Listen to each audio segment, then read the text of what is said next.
And on this end, it is a little over 5,000 feet above sea level. And it is the second most photographed spot here in Arizona. And yes, the Grand Canyon is still number one.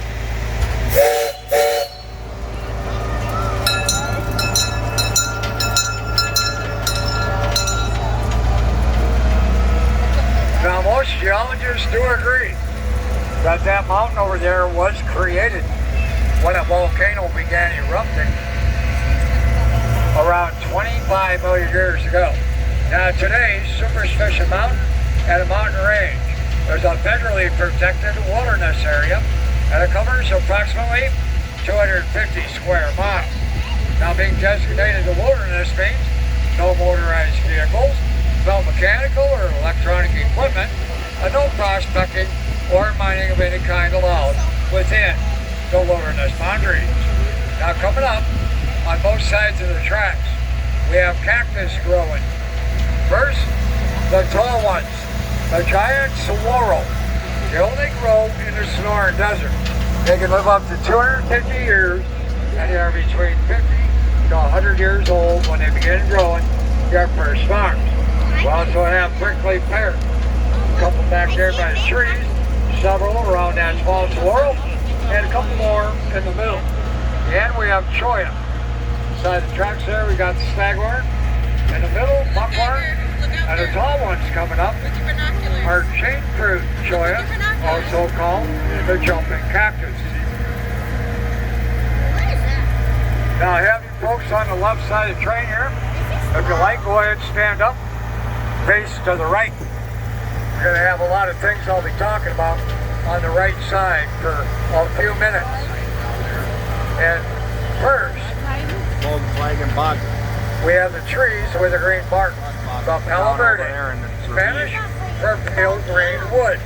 They are members of the conifer tree family, a lot like evergreens, but they don't have much for leaves, so they store that chlorophyll in their trunk, turning the bark green.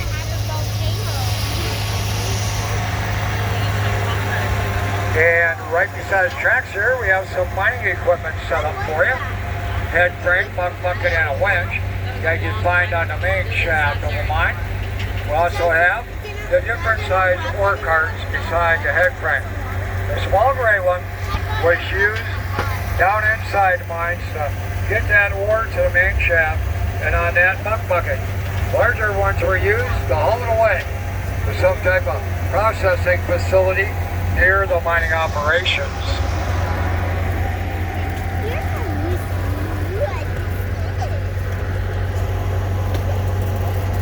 Coming up at the bottom of the hill here, we have the old Wash Gold Mine.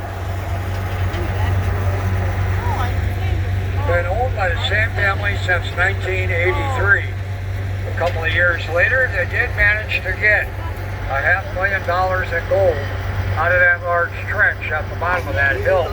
And that type of mining is called open pit. Also there on the right, we have a good example of an old wooden head frame, common in the mining industry up until 1905. Then it began to disappear when they started building head frames out of steel.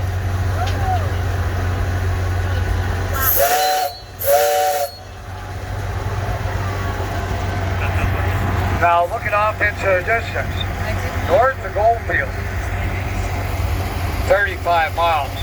We have 4 peaks. The tallest mountain in this part of Arizona at a little over 7,600 feet above sea level. Now during an average winter, we will see snow on it 2 or 3 times.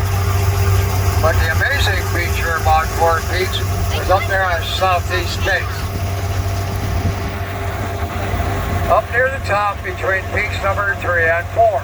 You're going to be standing at the entrance to North America's only commercially owned and operating amethyst mine.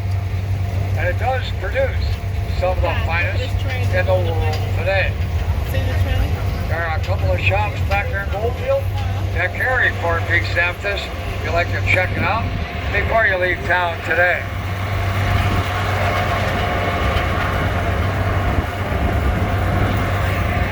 We have an old air shaft over there on the right. A few more gold mines further out there in the desert. Now first, that old air shaft and the yellow building on the other side belonged to the Mammoth Gold Mine. And back in the 1890s, the Mammoth, which is located between the fence down there in the wash and that yellow building, was the largest and richest mine here in the Goldfield mining district. It's also the deepest gold mine here in the valley. The main shaft is a little over 1,000 feet to the bottom.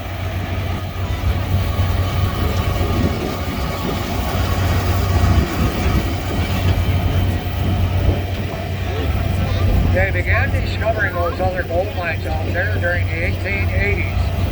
And it was business partners from Mesa, Hicks, and Morris filing the first claim. They also had the gold to themselves for a couple of years out here because there were still a few Apache in the area. And at that time, they were the only two men brave enough to come out here in the valley and risk their lives to grab some of that gold.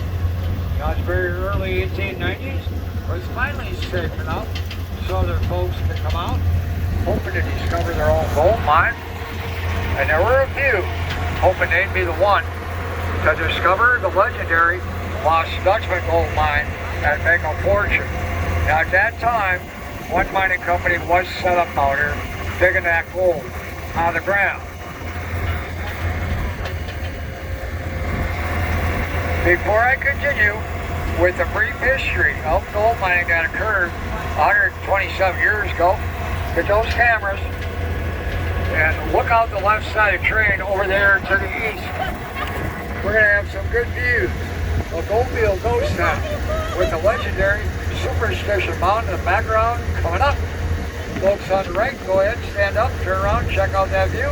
And I'll ask you folks on the left side there to please take a seat. Thank you.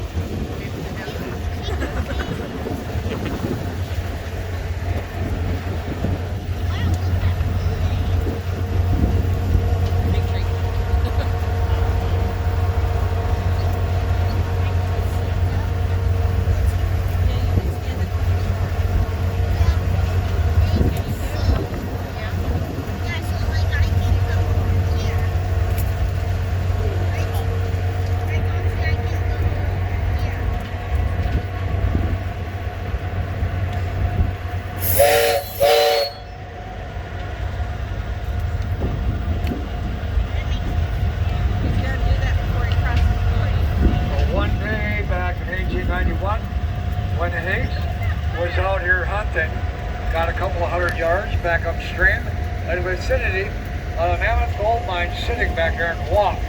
Came across the bin of gold partially exposed from flash flooding. And that discovery was the one that got the mining town of Goldfield growing out here in the valley. Take a picture of your shack.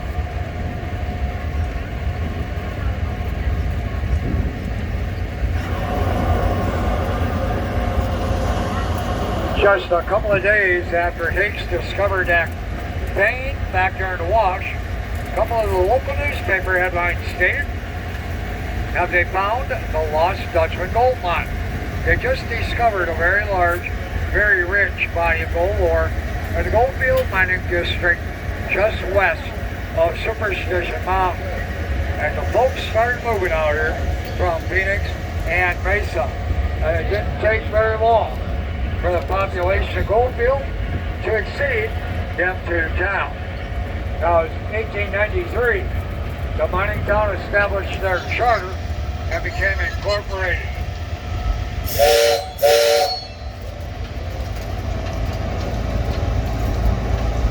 In October that year, they opened up Goldfield's post office.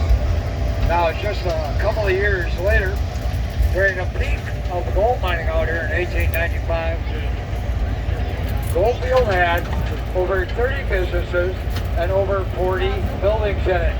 There were an estimated 2,500 residents all over the valley, and about 1,000 of them were gold miners and their families living out here among the hills and canvas wall tents.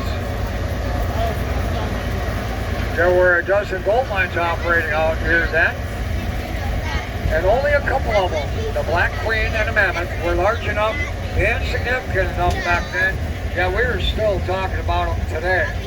Now we go back to the 1880s when it was getting started. And the word was spreading throughout the Southwest that gold was discovered here in the Western Superstitions. Paul and Sullivan, mining company from Denver, heard the story about the gold being found out here, arrived in Arizona in 1886, and they started buying up the claims. And they offered H. and Morris $20,000 for their claims, and they accepted the offer. And out of that handful of claims Paul and Sullivan ended up with, two of them did pretty well. The first one was the Black Queen. Between 1887 and 1893, that mine produced $500,000 in gold. And this is back when it was worth just $20 an ounce. And the other claim that ended up doing well for that mining company was the Mammoth Gold Mine. That vein of gold that Higgs discovered back there in the wash did lead to the largest and richest body of gold ore that was ever found out here, the Mormon Stope. And for nearly 2 years, the first several hundred feet of it was producing 300 ounces of gold per ton. There was a 20-stamp mill set over there at Mammoth Mine, processing the ore 24 hours a day, 7 days a week.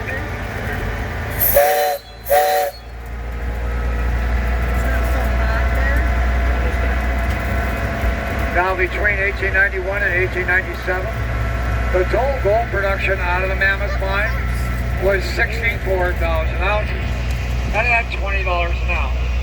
That was $1,200,000 worth. Not a bad return on that $20,000 investment.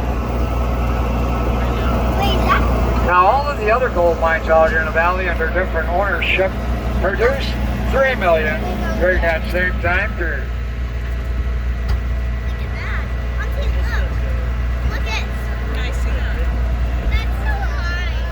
Unfortunately, like a lot of other mining towns in the Southwest, Goldfield didn't last very long. By 1897, the gold out here was running out, mines were shutting down, miners and their families were leaving the area. And the Mammoth, one of the few gold mines still operating out here, were finding veins of low-grade ore. And then the mine owners got greedy and made a decision to follow one of those veins a little farther underground, hoping it would turn into a larger, richer vein of gold. They believed in an old saying often heard in the mining industry, that it is usually where you found it before. Now this time, their luck ran out. What they got instead of that gold was groundwater, and a lot of it, after cracking into an aquifer and flooding the mine. A couple of weeks later, still being monsoon season, the area received nearly 5 inches of rain in a very short period of time. It caused a lot of flash flooding. And the Mammoth Gold Mine being flooded from below and above, with tons of sand and gravel shut down. Mining company being broke, they packed up and headed back to Denver. A couple months later, with everybody gone from Goldfield, United States Postal Service officially made it a ghost town when it deactivated the post office in November of 1898 and put an end to the richest era gold mining here in the Goldfield Mining District. Thank you for riding along the Superstition City Railroad.